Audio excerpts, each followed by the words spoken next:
Hello there. Welcome to the podcast Sensory Ideas for Home. My name's Claire Stoland. I am an occupational therapist and a qualified sensory integration therapist. And what we really want to do today is to introduce you to a bit more of a toolbox of ideas for things that can support anyone that you support or live with who has sensory issues. We all know that at this time it can be more difficult for those people to engage in activities that will support their well-being and balance out their sensory need. And so today we're going to talk through different ideas to do that are a little easier to introduce in the immediate vicinity of your home and are more accessible at the moment. In doing that, what I'd really like everyone to keep in mind is that our when we're offering people options from this toolkit, I need you to do is make sure that any health needs are considered and any risk needs are considered in that, to make sure that offering them these opportunities are safe. Okay.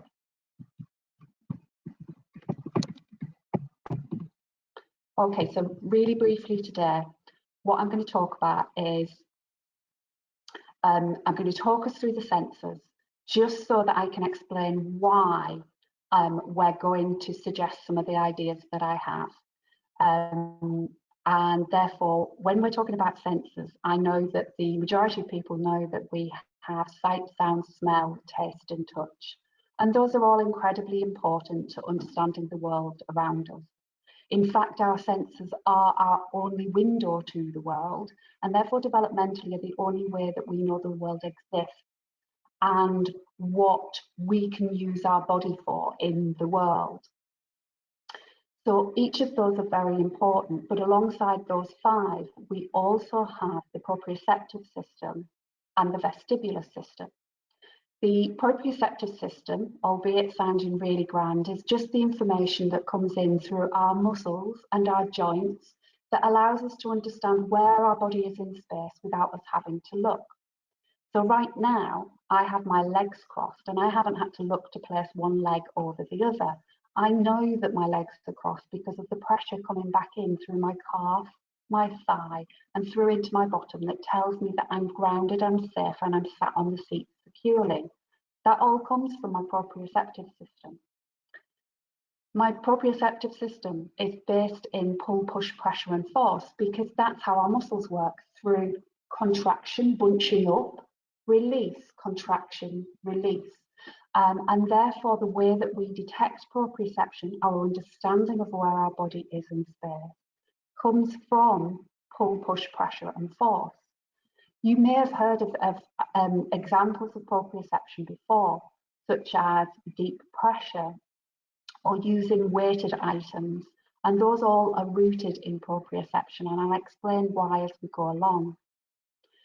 The vestibular system is a system that sits in our inner ear, and again it sounds really fancy, but actually it's just the system that helps us to understand movement, height, and gravity. It helps us to work out which way's up and which way's down. When we struggle with our vestibular system, people without a sensory issue may experience vertigo as a result. So you can imagine if your vestibular system isn't working very well, that it can be incredibly disorientating, and actually is known as a system that can create a whole lot of anxiety. Because each of our sensory systems works by producing a level of adrenaline, and that adrenaline tells us, do we need to be alert to something in our environment, or can we ignore it? So on a morning when I wake up, when I'm still asleep, and my husband switches on the light, do I know that I can ignore it because I don't really need to be up this morning? Or do I need to alert to it because actually something's wrong and I need to respond? What happens is, as that light's detected in my brain, I produce a small amount of adrenaline, which will bring me into consciousness. And I can then decide, oh, what's the threat level here? No, I don't need to know it. Therefore, I can absorb all of that adrenaline back into my body and not worry about it and go off to sleep again. Where we come across threats in our environment, so our sensory systems tell us that something is wrong. So for example, if a lion walked in this room right now, I would get a huge kick of adrenaline that would put me into a state of fight or flight. into a state of survival, and that would be driven by the high level of adrenaline that would be flowing through my body, and that's produced as a result of my sensory systems.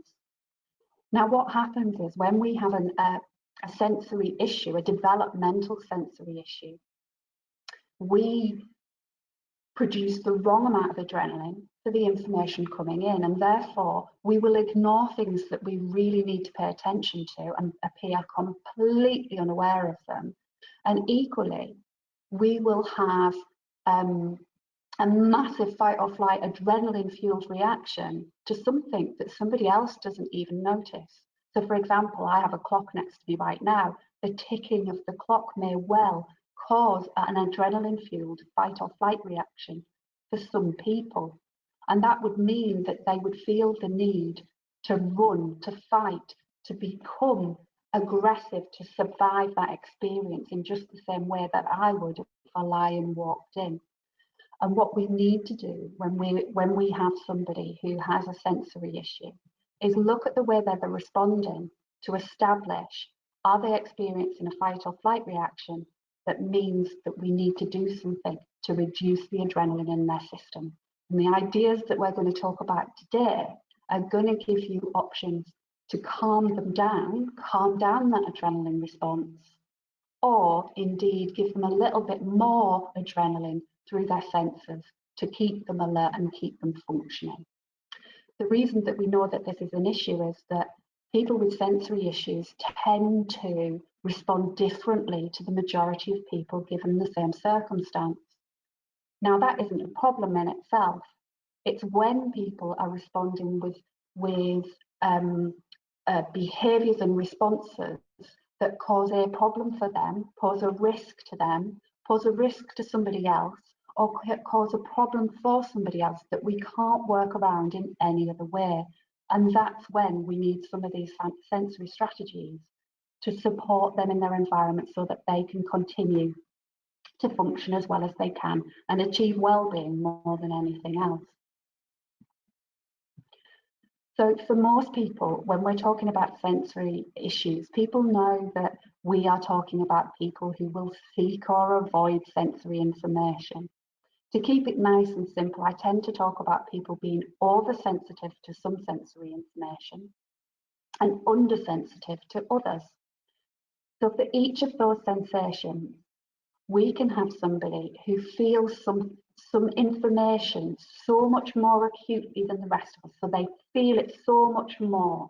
So the sound of a clock ticking can sound like the roar of that lion and therefore make them feel very threatened by it. And nobody else would be aware of it because to everybody else, it's a background noise that doesn't cause a problem and therefore they wouldn't even register it. But for that person, all they know all of a sudden is that they feel very overwhelmed and unsafe. And that's why they often begin to react with a more increased agitation or discomfort, aggression, or even violence. And possibly the most distressing is when they're violent towards themselves. But it doesn't always have to be as extreme as that for us to notice it and try and work out what we need to do. People who are undersensitive to some sensory information will seek more of that sensation until they have enough that they can register it. So for example, if I am somebody who needs a lot more movement information, I will run and jump and climb until I get enough of that information to feel alert and okay and alive. And that means that sometimes I will do that at all costs, regardless of the risk to me or to other people. And that's when that causes us a problem too. And we need then to calm that reaction down. Now, the difficulty that we have in most sensory issues is that people are never just oversensitive or undersensitive to all of those sensations, or even to one of them. People tend to be sometimes oversensitive and sometimes undersensitive. And that's really important to keep in mind because it can be very confusing from our point of view. Why one day something can be really uncomfortable to someone so that they pose an aggressive response, and yet the next day they don't even notice it. But when you look at the neurology of what's happening with sensory issues, because that's what we're talking about how this information is used in the brain. And in people with sensory issues, they use that information differently, less efficiently, in a less mature way than most people. And therefore, their response will be different. So what happens is that at some times of day, I can cope with some sensory information better than I can cope with it at others. And that's perfectly normal for all of us. Some of us can quite happily deal with a full-on rave at 7 o'clock at night, but not so many of us can cope with it at 7 o'clock in the morning. And that's totally normal because there's different levels of input that you can cope with at different points of the day. And it really all depends on what your sensory systems have done before that, how much adrenaline they've experienced, how tired they are from experiencing that. And it also depends on their natural level that they're happy with in the first place, what they're sensitive to and what they're not. So when we're thinking about these sensory issues and what we need to do, that's what we need to be thinking about. When we think back to those sensory systems and we think back to that proprioceptive system, so remember proprioception is the information that comes through from your muscles and your joints, little receptors in your muscles and your joints that feeds back to your brain continuously to tell you where you are in space. It deals in pull, push, pressure and force. That system is the only system in our sensory systems that calms the adrenaline response and therefore can make someone feel more comfortable when they are experiencing adrenaline highs from their other senses. So quite naturally, we use proprioception an awful lot in therapeutic settings to help calm people down who are struggling with sensory information. We call it regulating, balancing out that adrenaline response, those sensory responses. And therefore, we can use that when someone's struggling in a more restricted environment, because if we can calm them down overall, that allows us to offer them other opportunities by getting them in a nice calm state first, but it also reduces any dysfunctional behaviour and helps them to cope with things that might be trickier for them at this time. Okay, so we are just going to, when we're looking at sensory issues, therefore, what we're going to do is we're going to swap dysfunctional responses. So if we have somebody who's really struggling with sensory information and they then respond by banging their head against a wall or running out of the room to avoid it, and therefore then pose a risk to themselves because as they run out of that room, they can't manage the risks in the environment outdoors, then we're going to look at what they're getting out of that experience and swap that experience for something else. So if I need more proprioception, I'm going to look for those calming activities that I'm going to take you through in just a little while. And we're going to put more of that in at those times or when they're likely to experience that, so that they then don't go and do something less functional, more dangerous, more difficult or more problematic. We don't want that. We need to give them something on their terms that meets that need, because if we don't, they are going to continue doing what we don't want them to do, or they're going to find their own way, and that may well be less functional than the original one that we were trying to swap it for. Generally, across their day, we want them to experience more calming input, more proprioceptive input, more muscle work, more muscle feedback, more pull, push, force across their whole day. Because the more we introduce that, the less the adrenaline can get through to their brain to create fight or flight responses. So anytime when we want their attention or we want them to engage with us, for example, if somebody needs to create the attention so that they have time to function and eat at a period, we're going to add in more proprioception just before a mealtime to allow them to focus at that mealtime. And then we are going to use those alerting strategies and ideas, which are going to be a little bit later on. I've separated them out so that we can kind of keep it distinct in our minds to allow them to gain attention if we've got somebody who very easily zones out on us and can't maintain that attention. And we'll cover some of those a little bit later too. Okay. So when we have somebody who presents with struggling because they are oversensitive to information, we are going to use lots of slow, repetitive, calming rhythm-based activities. We're going to use loads of muscle work. Any amount of muscle work we can get them to do, we're going to add it in. And again, I'm going to come up with ideas for those, and we're going to have some pictures to represent those so that they're a bit easier to remember for you, and we're not killing you with too many words on the PowerPoints, because that can always be tricky. We're going to use a lot of strong, predictable routines, and we're going to minimize disruption to routines and make sure that our activities and routines have very definite ends so that they can predict that. And if someone's very oversensitive to sensory information, very reactive, very uncomfortable easily, we're going to, as much as we possibly can, when we want them to engage in something, we're going to remove other things that may make them uncomfortable. So for example, if you want to engage in an activity on the floor, you're going to switch down the TV, you're going to switch down any bright lighting, and perhaps make sure that people don't come and go too much while that activity is going on, to allow that person to focus in on what we want them to focus in on at that time. If somebody tends to be difficult to alert and get their attention off, and they tend to zone out of things easily, we're going to put together some calming activity or seating, along with activities that give a little bit more adrenaline. So we're going to mix together the calming things and the alerting things, because that way we get somebody who gets a bit more adrenaline, but they stay calm at the same time for us, so they stay functional. And that way we can help to keep them there and alerted. But what we're going to do for them is add more stimulation into their environment. But what is consistent between the two things, if you're undersensitive or if you're oversensitive, you need strong, predictable routine with little disruption to your routine and definite ends in activity. It is universal across having sensory issues that predictability and a sense of control is incredibly important. And therefore, if we want our lives to be easier, we need to comply with that to support the people that we live with or support. Okay, so now to the actual activities.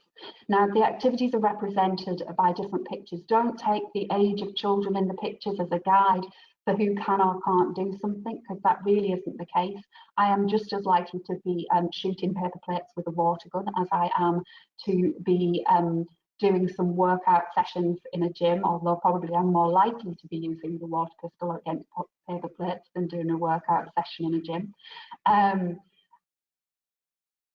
These are options to try, tools to have in a toolbox, because no one with sensory information takes to all the same things another person. And what works for one person by theory doesn't necessarily work in reality. And what works for you in your house or home or situation where you're supporting somebody won't necessarily work the same as it is in these pictures, but these give you a toolbox of options that mean that you don't have to run out of ideas. Most of these ideas are practical in a home environment right now, or are accessible, because they're what I'm doing with my little girl with sensory needs right now. So we use a lot of target games, and target games are really powerful, particularly for anybody that you have that has a history of throwing things, biting things, kicking things, or banging their head against a wall or any other surface. People who tend to be rougher than they mean to be often respond to target games quite well, because they can use force to direct their muscle system, and that is proprioception. And the majority of these activities that I'm presenting to you as calming have a strong basis in proprioception. They're calming, and therefore they've got a lot of sensation, that will reduce that adrenaline reaction. And we'll just have a quick think about how they work as we go, because I want you to imagine when you stand and throw something with force, or if you slam a door really with force, often afterwards you feel quite satisfied and that little bit calmer. And that's what we're trying to create, because proprioception takes you from a feeling of greater anxiety or stress or discomfort from to, and that's what we want to create opportunity for very regularly before sometimes the has had chance to form. So lots of ideas that using everyday utensils and resources at home, washing baskets, cardboard boxes. I often swap where I would have ordinarily, if I was in this kind of an environment, used a ball or gym resources. I will swap those for a pair of socks rolled up like you do when you finish your laundry, because that's a really great soft ball to use in a home environment and can be thrown with significant force without causing any damage. If you can get your hands on a gym ball, so an inflated ball, they're available from most large supermarkets now, which is where I've sourced mine from currently for at home, which means they're still accessible at the moment. We can use those for people to gain quite a significant level of proprioceptive input, and use that to also gain some opportunities to do that little bit of muscle work and gym work to keep that fitness there for them. The people can do that with the gym ball by simply laying on it on their tummy. With support, they may lay backwards over it on their back, but they will need support, and that support generally needs to come around the hips and should only be provided by somebody who doesn't have any health reasons not to do so. It can also be used by sitting and gently bouncing on the gym ball. In some environments, bouncing with greater force can be achieved, but you've got to be able to manage that risk in your home environment. The great one that I love and certainly works with my young daughter is throwing a gym ball with force. We throw that at a surface that is safe, and by safe I mean with no ornaments or precious things close by, no windows, preferably on the outside if we can achieve it. And by throwing it with force against a surface, we are getting maximum physical input to that throwing experience. It also allows people who may not have the motor skill and coordination ordinarily to throw and catch a ball to practice catching and throwing effectively. But it means that they get a huge amount of that muscle pressure input that calms them down. Another favourite of ours in our house is den building. Now, whilst an awful lot of calming activities or regulating activities for somebody with sensory issues can be quite isolating, what we're looking for is opportunities where we can engage with those people, because certainly at the moment, a protracted experience of being in a home environment means that those natural opportunities for interaction haven't been as easily accessible. And therefore, it's more important we take every opportunity that we can to engage in shared activity. Shared activity for many people with sensory issues is going to mean doing things on their terms that mean something to them. And therefore, doing something that meets a sensory need is often a way in to do that. And so me and my daughter spend an awful lot of time building dens, usually at her nagging me, "Mum, can we please build something?" It's always out of my furniture, cushions or cardboard boxes, and usually ends in a sense of an achievement that we've created something together, but we've created a small enclosed environment that reduces sensory stimulus, that provides her a feeling of control, and also provides a sense of proprioception, some force back through her body because she's surrounded by things that kind of press back against her and give her a sense of safety. Many people who struggle with sensory issues calm when they're in very small spaces for just that same reason. So finding a space that they can find as their safe spot where they can really enclose their body in it can make a huge difference and allow them to cope much better throughout the day. and certainly sometimes can be hard to understand. I know I didn't understand it initially when my daughter did it, but it provides a great opportunity to calm and reset to then be able to cope with other sensory information when they return back to us. And where we can, providing any kind of feedback that encloses a person, where they can feel that information back through their body is proprioceptive. It is that pressure back through their body scheme and their muscles. And that means that things like cushions, as simple as a cushion under their feet or a cushion under their bottom. And the example of that I would kind of use to explain it is when you sit down on your sofa of an evening and cuddle right in, you relax far more, you calm far more than when you're trying to sit on that desk chair or dining room chair during the day. And the reason is the same, that you're getting more body feedback that doesn't depend on your body being able to use it effectively. And you can calm and relax into that. Okay, so one thing's for sure in our house, the different ideas for attempting to help my daughter to manage. Right now, because of the way things have been with shopping, we have a number of clothes of hers that don't fit her very well, that are just too tight. And those clothes, unless they stop airflow or blood flow, which I really hope none of us would do to our children or the people that we're supporting or looking after or caring for, those clothes are thermal-based clothes, or indeed a swimming costume, or your water-resistant clothes can often give you extra feedback that forms pressure around your body. Now, other clothes are based in your touch system, which produces adrenaline. It gives you more adrenaline from the light touch.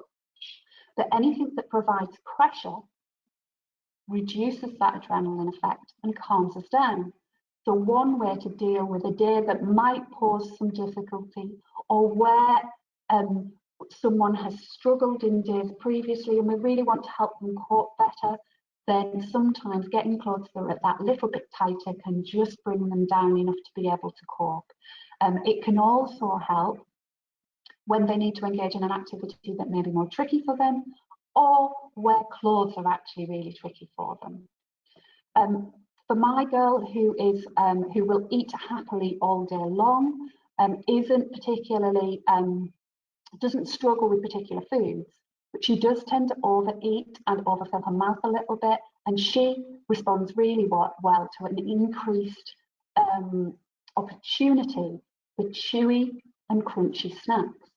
And that gives her chance to use the muscle pressure around her jaw and her mouth to calm her down naturally. And for some children and people, that will work better than for others. If I'm going to struggle with food, that isn't going to be something that works, but for some people, it's ideal. Now, we have the use of heavy beat music for some people. Heavy beat music offers the chance for increased vibration and experience of vibration, which can be calming for some people. What I would suggest is that if somebody is going to have access to music, you create an option of different types of music for them to choose for themselves what will be calming for them, and watch very carefully how they respond as they're listening to that music to work out what choices you might offer them next time when we're trying to calm them. And therefore the use of earphones with music can really help too, in that not everybody has to share that same music, but they can still calm. It means that they can be in an environment, say for example, with the rest of the family, but not have to cope with all of the noise of the rest of the family. And that's fairly easy to access too. My daughter responds really well to relaxing music and meditation, as well as mindfulness. But again, that depends on the individual, but certainly for her preparation for bed and bringing that adrenaline response down, ready for bedtime, those two things help tremendously with getting her in that neurological state for sleep. Now, I put rowing machines on here, not because everybody has a rowing machine in their house, but because I made the wonderful finding that we can get some basic model rowing machines for adults and for teenagers and pre-teens at a cost of around £40. They're in shops that are currently open. I personally found some in Tesco and the Range and other places. I'm not advocating one place over the other. However, rowing machines are a way to introduce muscle work in what feels like for many teenagers a more age appropriate way. If you're restricted to your home environment but have a space where you can keep a small rowing machine, then it gives opportunity for them to gain that input. And the thing about rowing machines is they don't depend on a high level of balance, coordination and motor skill to be able to operate them, but they can in fact enhance motor skill in using them. They use an awful lot of muscle force, and the rhythm that you use them by means that it can be incredibly calming from a proprioceptive point of view. And for our littler people, and I only say for our little people because our bigger people are likely to resist it like the plague, pegging washing out is a useful activity for lots of muscle force and engagement with a parent or carer whilst they're doing that. It involves lots of muscle work and body awareness too.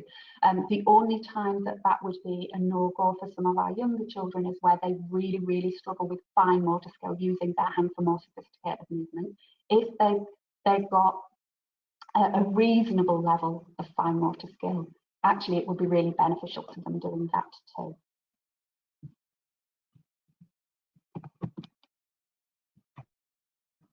Okay, a great favourite in my house, and you will hate me for saying this, and I do apologise, is my daughter on my oldest sofa, and she literally it disarms the sofa of all of its cushions and they go all over the floor, and literally it becomes an assault course, and we jump and we climb and we move, because with the lack of other exercise-based opportunities, this is one way that I can get her to get that movement out and get lots of muscle force in without damaging anything. And so long as you're not precious about that piece of furniture, and be aware that even if you moved on and got a new piece of furniture, then they then think it's okay to do it. So you need to keep that in mind. It is one option for adding in proprioception that has an option to calm people down. Another great one that I really love is using large duvet covers. Now, never, never, never leave anyone unsupervised in a duvet cover, because if they get stuck, they're going to panic, and that's going to cause no end of problems, and we don't want anyone getting themselves really stuck and causing any significant issues. But that offers an environment where, again, you can close down the sensory information around you and get that feedback back through without having to have anything specialist there. It also means that for a lot of my preteen and teen children who come to see me, it gives them a way sometimes of being able to tolerate being amongst the family, but being able to shut down some of that information. And if they're in a duvet cover and they really can't cope, they just don't have to respond to the other people around them, whereas they can't necessarily manage to cope with that environment without some kind of protection and sense of control from it. So it means that they get increased opportunity for interaction, which is incredibly important, because if they've kind of got into the routine of sitting on their own in their room with little opportunity to go elsewhere and a kind of reluctance to go elsewhere because of their sensory needs and other issues, then that's a really good opportunity for them to be able to engage more effectively. It can feel a little unusual at first, but it is a very useful tool for some people. If we can encourage people to do press-ups and commando crawling, that's a really good way to get lots of force back through our body. And essentially what we're doing there is increasing the force back through all four limbs at once. So when we walk, we only get pressure through our legs. What we want to do is use all four limbs to use the muscles to maximum effect to get the most proprioception and therefore the most calming. It's always also another age-appropriate tool that can be really useful. Climbing, if you're happy and feel comfortable with the risk, opportunities to climb in any environment are a really good opportunity to introduce proprioception and calming. That also means that we practice motor skills. It also means that we get some of that movement in there. But it is a very good developmental opportunity. However, we do need to be aware of risk, and you need to manage that in your own environment. Where perhaps we can't do that, or alternatively where there's more opportunity, excuse me, digging in a garden is an incredible way, and any form of gardening offers opportunity for self-esteem building, for activity, for engagement with other people in a very non-threatening way, that a person can feel in control of both the interaction and the sensations that they experience. Digging is great because it often uses a tool that means that you don't have to get your hands into the dirt too. But it's a very powerful way to get lots of muscle work back through. Trampolining is great if you've got that opportunity there already, but I'm not suggesting everybody goes out and buys a trampoline, and you need to be cautious with trampolining that children don't get themselves too heightened with it also. They may need another proprioceptive calming opportunity after trampolining to help bring them down. However, the two things together has a maximum input for them on making that calming effect last, because it's really powerful, forceful input for them. We always encourage the use of yoga positions for teenagers or young children, because again, that uses a really considered muscle work and body awareness.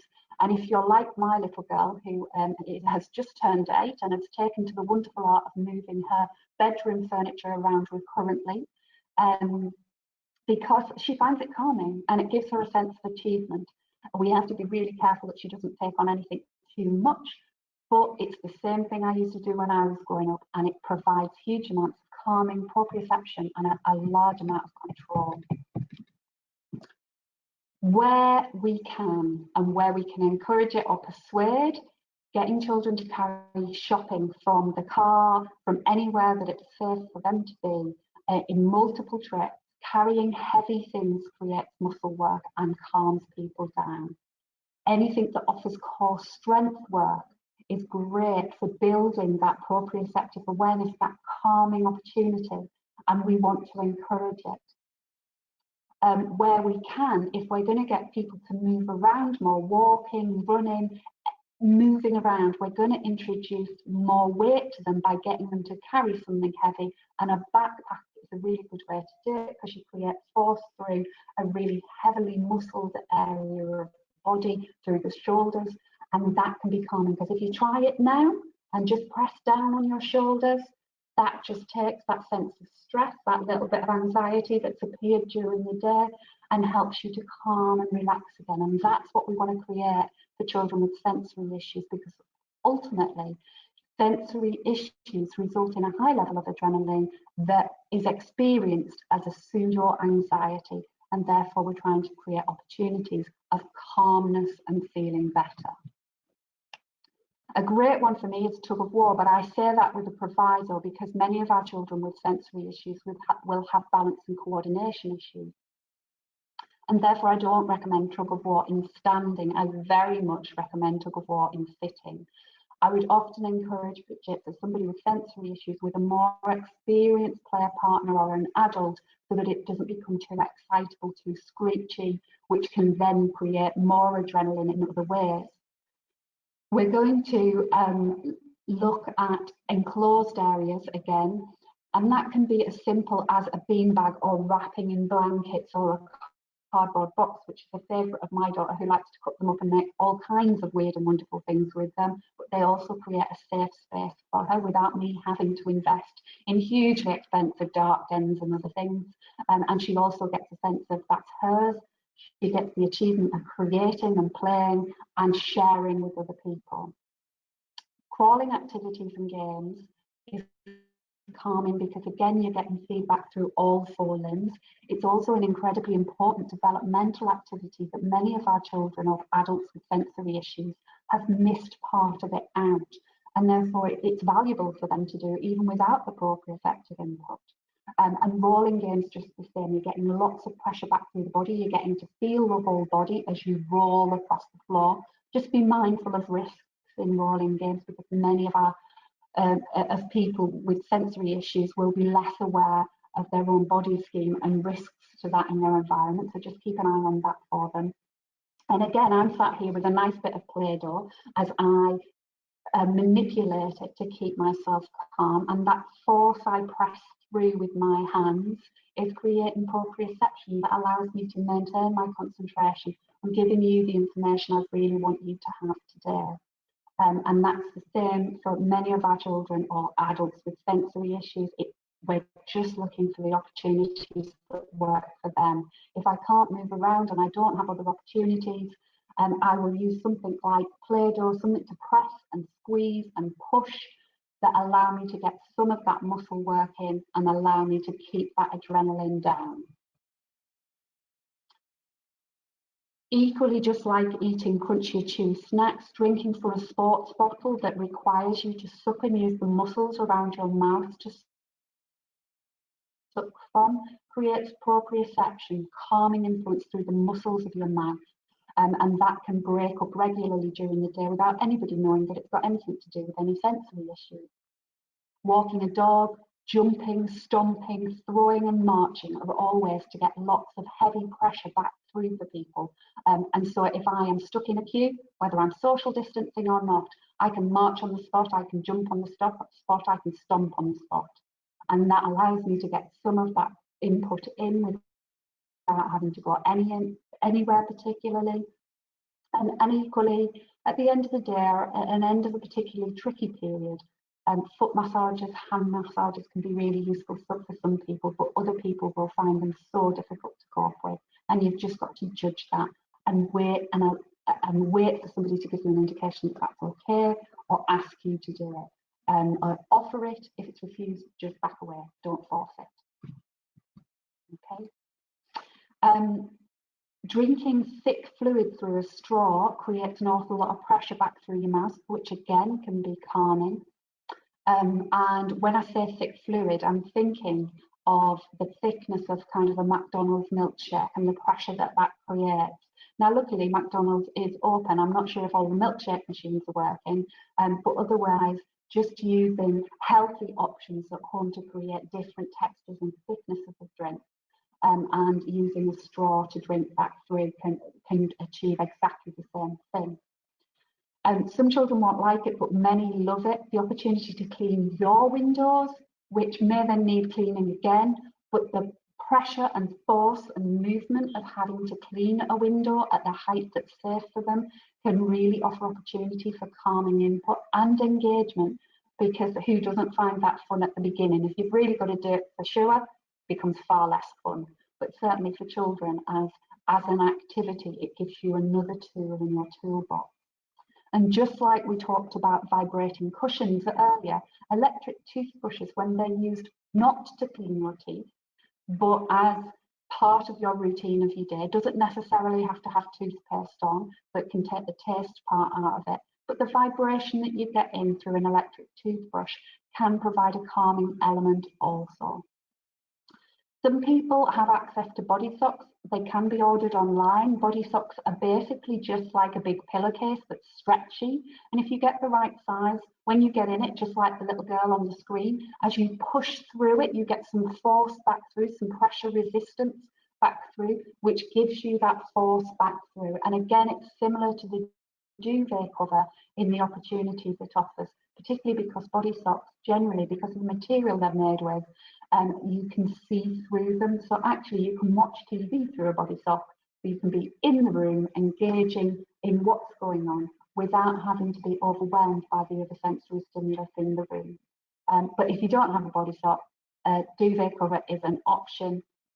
And blowing bubbles is another way to work the muscles of those mouths, but also offers calming sensory input through proprioception. So there's been lots of calming strategies. Don't worry too much by this slide. It looks a little bit complicated, and it really, really isn't. I want to touch on, before we get right to the end today, on what are the things we can do when someone that we live with or work with or care for really struggles with sensory information, when they have a reaction that is extreme for them in whatever way that comes. For some, that will be in aggressive and violent responses. For some, that will be in hugely emotional responses. For others, it will be in verbally aggressive ways. In others, it will be in complete shutdown. But what I really want to do is just explain to you what's happening, because explaining to you what's happening can really help with you working out what's the best thing to do, both for your own well-being, which is really important, because if we can't maintain your well-being, it's really hard for us to support the well-being of anybody with sensory issues. But also to make sure that that recovery from something significant happening from a sensory point of view as quickly as possible. So if you look at this slide, which is basically like a graph, and it actually reminds me of many of the graphs we've seen over the last few months, but absolutely nothing to do with the COVID situation. This is what happens in our body when we get stimulus in.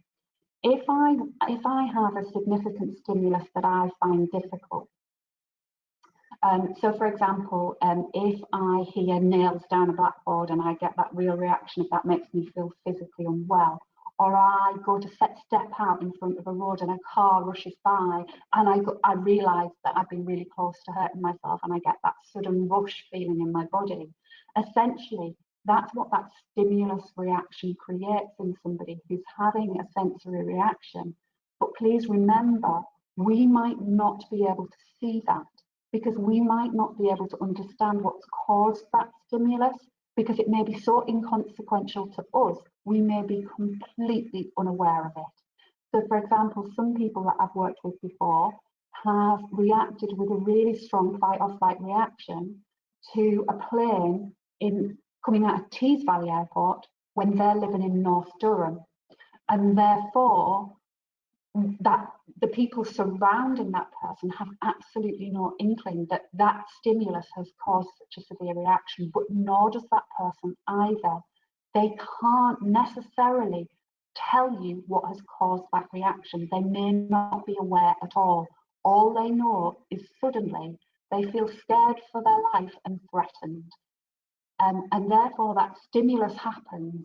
And as you see that graph go up, what you see is the increase in adrenaline as it happens, up into what peaks into a strong response.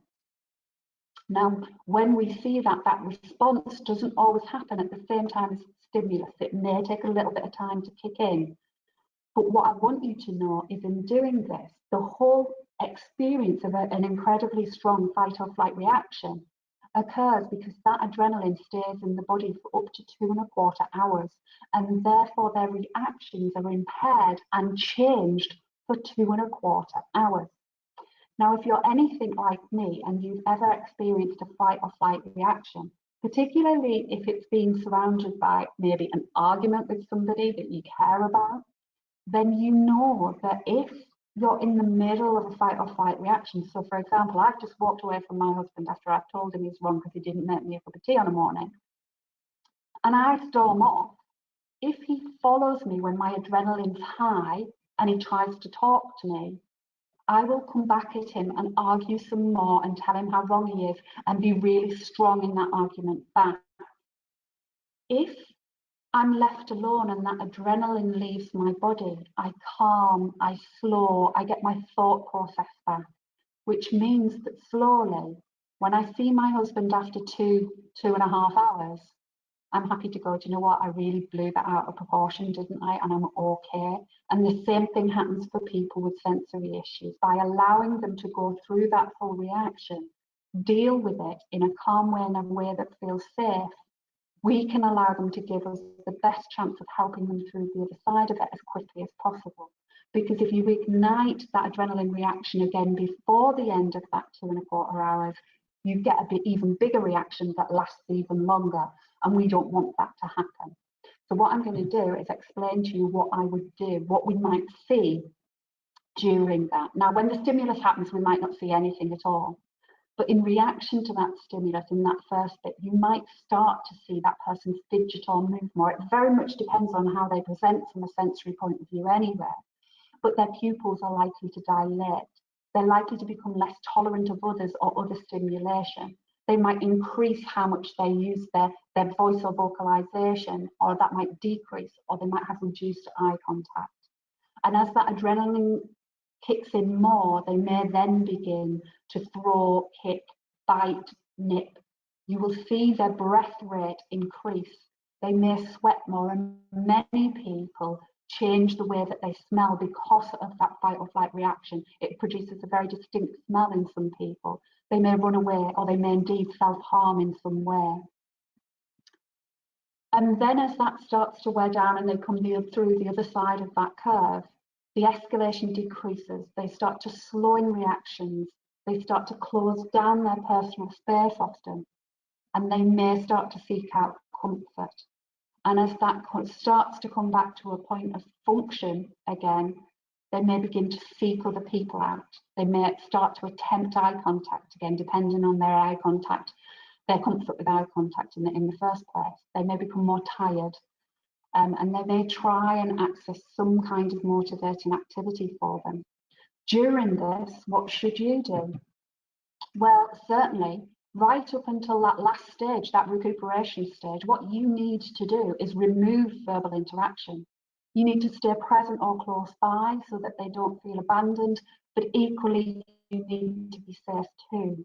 And you don't want to be up in their face. They need to be able to remove themselves from you. Remove eye contact. Allow them to seek refuge.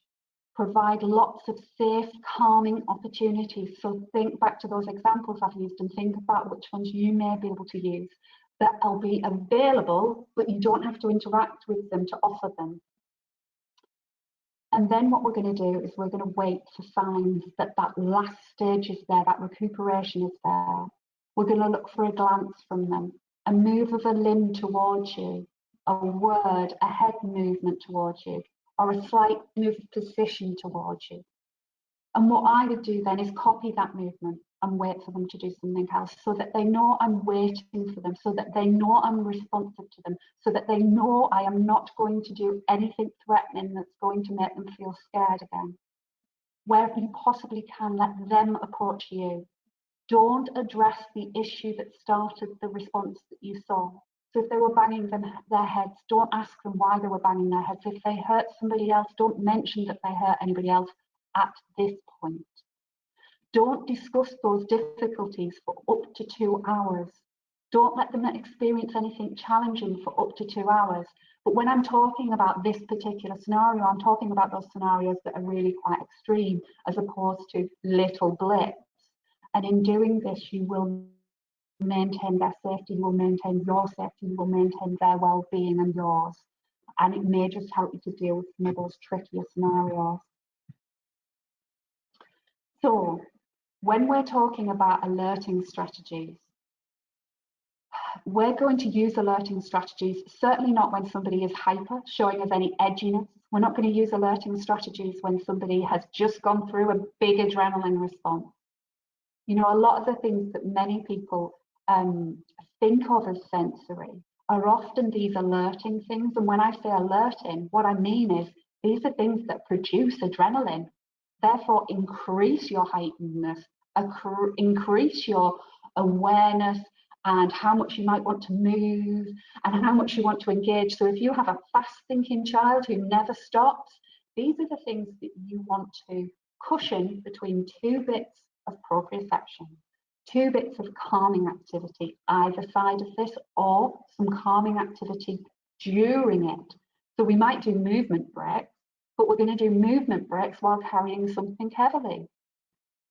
We might do messy play, water play, but we're going to do it whilst we're sat on a move and sit cushion, or an inflated cushion, or a cushion that has a little bit of vibration, or a gym ball, or we're going to get them to roll on the floor before they do it. The things that are alerting are things that allow us to move, and we all know that movement things are alerting. We know because that vestibular system is quite heightening.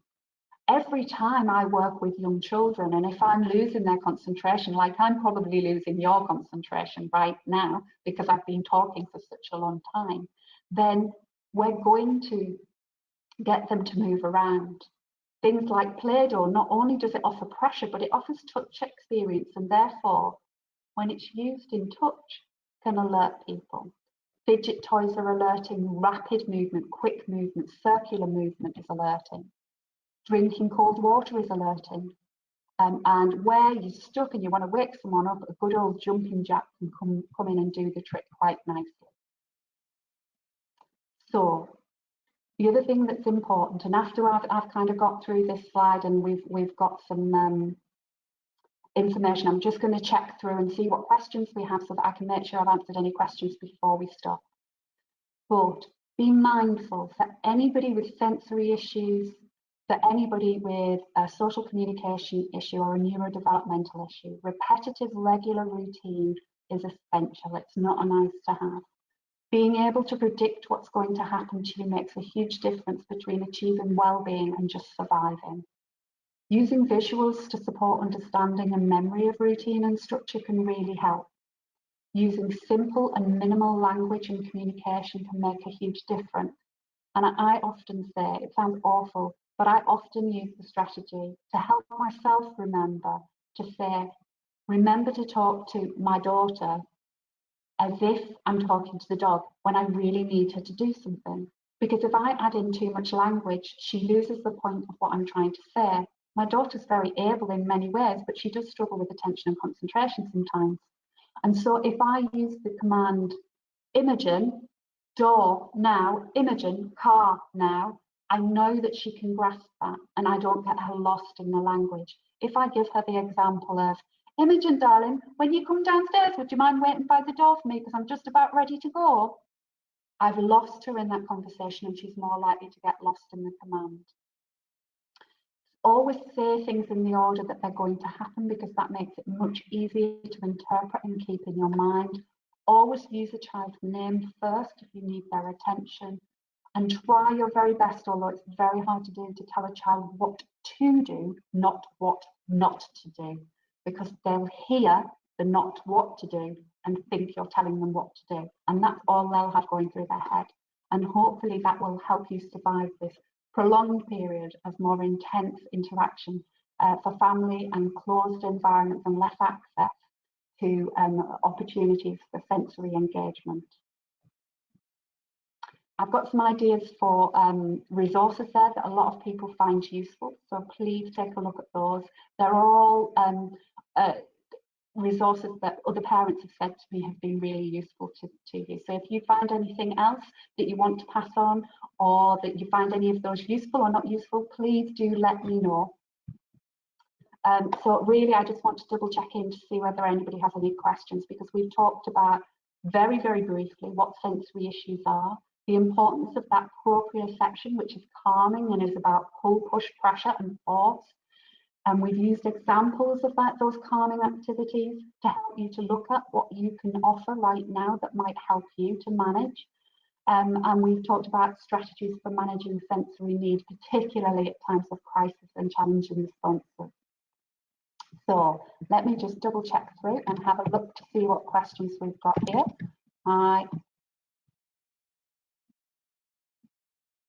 Okay, we've just had a question just about TAC-PAC in sensory sessions. That follows a slightly different, just for information, it follows a slightly different mode of thinking. If anybody's not heard of TAC-PAC, what that uses is lots of tactile input in different ways, often uses brushing techniques as well, that allows us to input sensory information, but it's based on flooding the body with lots of tactile information rather than reducing discomfort through the use of the proprioceptive system. That sounds really technical, doesn't it? And it makes them far more complicated. What you're doing with that is creating the adrenaline so that, like you or I, if we go to something and we are flooded with adrenaline throughout the day, there comes a point when we don't even detect that the adrenaline's increased because we're already flooded with adrenaline. And what TAC-PAC does is increase your adrenaline level so that you then don't feel other adrenaline causing sensations. And actually, my personal finding kind of clinically is that I have more result using the proprioceptive stuff than TAC-PAC, but I'm happy to go through that at a different session when we've got a little bit more time to do that and talk about the pros and cons of that in more detail. The slides, I believe, will be available generally, and the session's being recorded so that people can continue to access it. I have another question, which is, well, what can we do to get children to wear clothes or at least tolerate them? It's a really tricky one, particularly in lockdown because there's less necessity to wear clothes. Often if children have got into the habit of not wearing clothes because we know that children who struggle with clothing often experience the tactile, the touch input of clothing as genuine pain. Some have described it as like having razor blades against the skin. And the best example that I can give you to help kind of give you an idea of how that feels is if you don't tolerate woolly jumpers and you're given kind of a turtleneck woolly jumper to wear, and by the end of the day you want to kind of pull it off you, that's how often children feel when we put clothes on them. So for them to be able to cope through the rest of the day, being constantly able to tolerate that can be really tricky. What we often do is provide control, so let them wear what they need to wear within reason. So for my daughter, what I'll do is try and replicate her pajamas in clothes that are actually clothes, so that she's happier to accept those. The other thing that I will do is put on more proprioception for her to do before we try and dress her, and give her regular proprioception throughout the day. I'll also give her times when she can actually take her clothes off for a while and we'll start again. But it is a tricky one to do in just one go, because often when a child's suffering that much, there's a lot more sensory going on there. So for now, I would really concentrate on the overriding things that I've talked about today of lots of proprioception that will reduce that adrenaline generally and make overall her ability to be able to cope with clothes and other sensory experiences better. If I've got a question here, what do I do if my child does not want to come out of a safe space? If it's not causing a risk and it's not causing a problem, don't force it. And then I would look for the biggest motivators I could possibly find for that child, so that eventually they will come out. I don't fight battles with my own daughter, who has a lot of these needs. I don't fight battles that I don't need to have. But where I can, if I can do it through positive reinforcement, that will always increase the trust in my relationship with her. And so what I do then is say, I have got, or for my little girl, I've got the water tray outside. Do you want to come out? And eventually she'll come out of the safe space into the water tray, because it's one of her favourite things to do, and whatever that takes. But if it's not causing me a problem, I don't worry about it at all. If it's not causing her a problem, don't worry about it at all. I may offer stimulation in there, and often if I offer some things in there, eventually they'll come out and want to try and share it with me. But it depends on the child and what things you've got that they'll be motivated by. So you're looking for the things that they're motivated by and using those at those points, but never insist, never force, unless it's a dangerous situation where it absolutely has to happen. Right, somebody's asked me that whether they should try out weighted support without a formal assessment. If my advice on that is, if your child doesn't have any health conditions, any musculoskeletal conditions, as a parent, you can make the call to try out weighted items within reason. We tend to say stick to 20% of the child's weight to make it safe for younger children, because obviously they have growth plates. We don't want to cause any problems with growth or damage any joint systems. But technically, weight shouldn't cause any problem any more than getting them to carry their school bag with things in, or other examples of that, or climbing or playing. So if you're doing it within reason, there shouldn't be a reason for not to do that. Often you will hear qualified therapists talk about not recommended weighted blankets. The reason for that is that there have been cases internationally where people have experienced death through use of a weighted blanket, and therefore we tend not to recommend them. The use of those things was in specific, when those deaths happened, that happened in specific circumstances, so we tend not to recommend those. But you can use weight and experience of proprioception in lots of different ways, and it doesn't just have to be through weighted items. And actually we know the power of proprioception increases when it is active proprioception, so where a child is using their muscles rather than a weight just being applied to them. So it may be worth you trying some more of the things we've suggested today to see if they offer you an alternative first. Thank you to the person that said sorry they've got to go, and thank you very much. But from me, I have absolutely thoroughly enjoyed talking with you all today. It's a shame that I can't get as much feedback as I would like from you, but I've absolutely enjoyed it, and hopefully you found it useful. Thank you so much for attending with me. Bye-bye.